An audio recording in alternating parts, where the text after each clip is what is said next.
नमस्कार दोस्तों, चलिए सिर्फ 5 मिनट में डिटेल में एनालिसिस करते हैं सांथला एफएमसीजी प्रोडक्ट्स लिमिटेड के आईपीओ का कि क्या हमें इस आईपीओ को अप्लाई करना चाहिए या तो फिर हमें इसे अवॉइड करना चाहिए। और अगर हम लोग इस आईपीओ को अप्लाई करते हैं तो क्या सिर्फ और सिर्फ लिस्टिंग इन पाने के लिए इसे अप्लाई करना चाहिए या तो फिर लॉन्ग टर्म इन्वेस्टमेंट के लिए अप्लाई करना चाहिए। चलिए सारी की सारी बातों को क्लियर करते हुए आज के इस छोटे से वीडियो के अंदर तो हम लोग चलते ही सीधे हमारी स्क्रीन की ओर। अगर हम लोग बात करें कंपनी के बिजनेस की तो कंपनी जो इनकॉर्पोरेट हुई थी 1996 के अंदर, ये लोग यहाँ पर एफएमसीजी प्रोडक्ट्स के डिस्ट्रीब्यूशन का बिजनेस करते हैं, जिसके अंदर ये लोग यहाँ पर जो अलग अलग प्रोडक्ट्स होते हैं जैसे कि एजुकेशनल एंड स्टेशनरी मटेरियल्स हो गया, यहाँ पर पर्सनल केयर प्रोडक्ट्स हो गए या तो फिर दूसरे ढेर सारे प्रोडक्ट हो गए जैसे टॉबैको हो गया।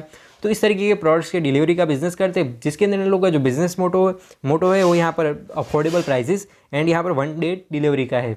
अगर हम लोग बात करें आईपीओ के इंपॉर्टेंट डेट्स और डिटेल की तो आईपीओ जो यहाँ पर 27 अक्टूबर के दिन ओपन हो रहा है, वही 31 अक्टूबर के दिन ये आईपीओ यहाँ पर क्लोज हो रहा है। अगर मैं बात करूँ प्राइस बैंड की तो 91 रुपीज़ पर शेयर का यहाँ पर प्राइस बैंड रहेगा। वही अगर मैं बात करूँ लॉट साइज की तो 1200 शेयर्स का यहाँ पर एक लॉट रहेगा। वहीं अगर मैं बात करूँ टोटल इशू की तो 16 करोड़ का यहाँ पर टोटल इशू है और जितना का जितना इशू है वो सारा का सारा यहाँ पर फ्रेश इशू है, तो एक अच्छी चीज़ हमें देखने को मिल रही है। अगर मैं बात करूँ कैटेगरी वाइज लॉट साइज की और इन्वेस्टमेंट अमाउंट की तो रिटेल कैटेगरी के अंदर आप लोग मिनिमम और मैक्सिमम एक लॉट के लिए ही अप्लाई कर सकते हो, जिसके अंदर आपको 1200 शेयर्स मिलेंगे और जो आपकी इन्वेस्टमेंट है यहाँ पर 1,09,000 रुपीज़ की हो जाएगी। वहीं एचएनए कैटेगरी के अंदर मिनिमम आपको 2 लॉट के लिए अप्लाई करना पड़ेगा, जहाँ पर आपको 2400 शेयर्स मिलेंगे और जो आपकी इन्वेस्टमेंट है यहाँ पर 2,18,000 रुपीज़ की हो जाएगी। अगर हम लोग बात करें प्रमोटर होल्डिंग के ट्रेंड की तो आईपीओ से पहले कंपनी के प्रमोटर के पास में 77% जितना स्टेक था, जो कि इस आईपीओ के बाद में घटकर यहाँ पर 57% हो जाएगा।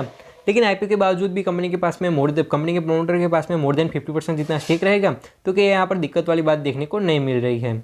तो चलिए हम लोग यहाँ पर कंपनी के फाइनेंशियल्स को स्टडी करने की कोशिश करते हैं। हमें यहाँ पर पिछले 3 सालों का डेटा दिया गया है। अगर मैं बात करूँ एसेट्स की तो 2021 के अंदर कंपनी के पास में 5 करोड़ एंड 69 लाख के एसेट्स थे, जो कि बढ़ते बढ़ते 2023 के अंदर यहाँ पर 8 करोड़ एंड 27 लाख के हो चुके हैं। तो नो डाउट कंपनी के एसेट की ग्रोथ भी यहाँ पर अच्छी रही है और कंपनी के पास में अच्छे खासे एसेट्स भी है।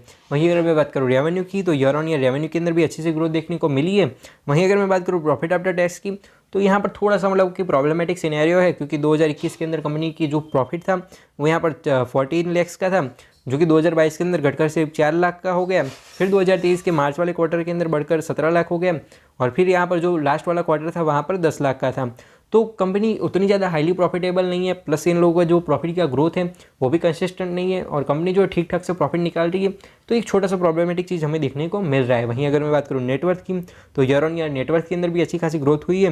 वहीं अगर बात करी जाए रिजर्व्स एंड सरप्लस की तो रिजर्व्स एंड सरप्लस के अंदर भी हमें अच्छी सी ग्रोथ देखने को मिली है। अगर मैं बात करूँ की परफॉर्मेंस इंडिकेटर की या तो फिर की मैट्रिक्स की तो इस आईपीओ के अंदर जो कंपनी का पी रेशियो है वो 25 का निकल कर आ रहा है। तो मतलब कि कंपनी हमें थोड़ी बहुत यहाँ पर अंडर वैल्यूड या तो फिर ठीक ठाक सी वैल्यूएशन के ऊपर देखने को मिल रही है।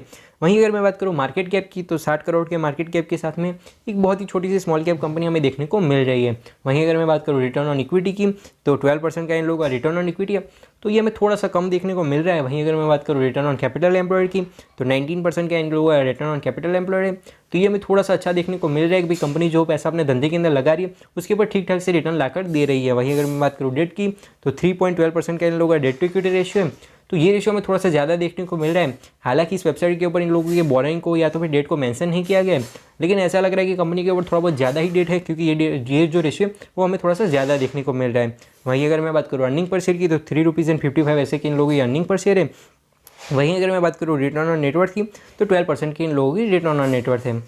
तो हम लोगों ने यहाँ पर डिटेल में एनालिसिस करा सांथला एफएमसीजी प्रोडक्ट्स लिमिटेड के आईपीओ का। तो भाई अब सीधी मुद्दे की बात पर आ जाते हैं कि भाई क्या हम इस आईपीओ को अप्लाई करना चाहिए या तो फिर हमें इसे अवॉइड करना चाहिए। तो अगर आप लोग लिस्टिंग गेन के लिए इस आईपीओ को अप्लाई करने की सोच रहे हैं तो आपको आखिरी दिन के जीएमपी और सब्सिक्वेंट स्टेटस का वेट करना चाहिए।